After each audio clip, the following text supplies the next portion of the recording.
কয়েকটা কাজ আমি বলি।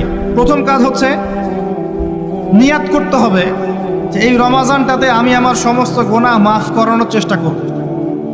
কারণ নবী সাল্লাল্লাহু আলাইহি ওয়াসাল্লাম বলেছেন, সেই ব্যক্তির জন্য ধ্বংস যে ব্যক্তি রমজান মাসকে পেয়েছে কিন্তু তার গুনাহ মাফ করাতে পারেনি।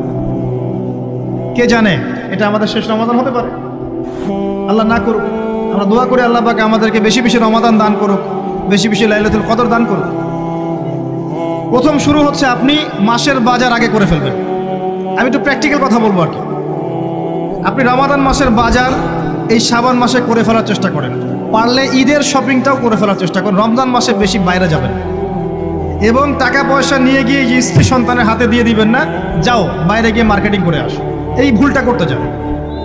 নিজে পরিবেশ নষ্ট করবে, রোজার যে আধ্যাত্মিকত্ব নষ্ট হবে, আরও হাজারটা যুবকের চোখের জানা করা প্রয়োজন নাই। আপনি পরিবারের কর্তা, লিস্ট করে ফেলেন।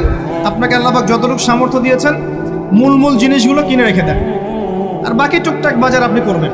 আর যখন বাজারে যাবেন একটা দোয়া পড়বেন, আপনি 10 লক্ষ নেকি পাবেন ইনশাআল্লাহ। কত লক্ষ? 10 লক্ষ।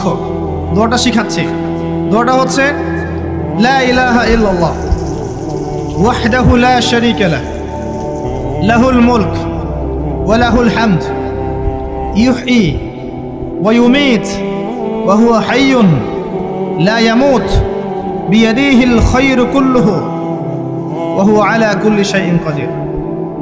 একবার পড়লে 10 লক্ষ নেকি পাবেন বাজারে গিয়ে। কেন পাবেন? কারণ বাজার সবচেয়ে নিকৃষ্ট জায়গা, যেখানে গেলে মানুষ আল্লাহকে স্মরণ করে না। সেখানে গিয়ে আপনি আল্লাহকে স্মরণ করেছেন, এই জন্য আল্লাহ পাক ডেকে দিবেন ইনশাআল্লাহ। আসেন, এটা করার পর ঈদের যে শপিংটার কথা বলছি, এটা এই কারণে বলছি, লাস্টের দশকে আমরা ঈদের শপিংয়ে বেশি ব্যস্ত থাকি। এতে করে লাইলাতুল কদরটা আমরা হারিয়ে ফেলি।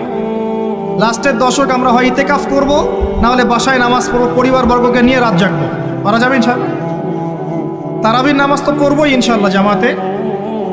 এবং আপনি 20 পড়েন আর 8 পড়েন, আপনি নামাজের কোয়ালিটিটাকে ভালো করার চেষ্টা করেন, নামাজের কোয়ালিটিটাকে বেস্ট করেন। ধীরে ধীরে তেলাওয়াত করেন, ধীরে ধীরে রুকু সেজদা করেন, নামাজটাকে এনজয় করেন। সময় নিয়ে, টাইম নিয়ে, 2 ঘন্টা সময় লাগুক, 3 ঘন্টা সময় লাগুক, এনজয় করে নামাজ পড়েন। আল্লাহ পাক তৌফিক দান করেন। এরপর শেষ রাতে আবার ওঠেন, পরিবারবর্গকে নিয়ে নামাজে দাঁড়ান, একসাথে জামাত করে নামাজ পড়েন, পরিবারে নফল নামাজ পড়েন, বাসায় বরকত হবে ইনশাআল্লাহ। রাত জাগেন, বেশি বেশি দোয়া করেন।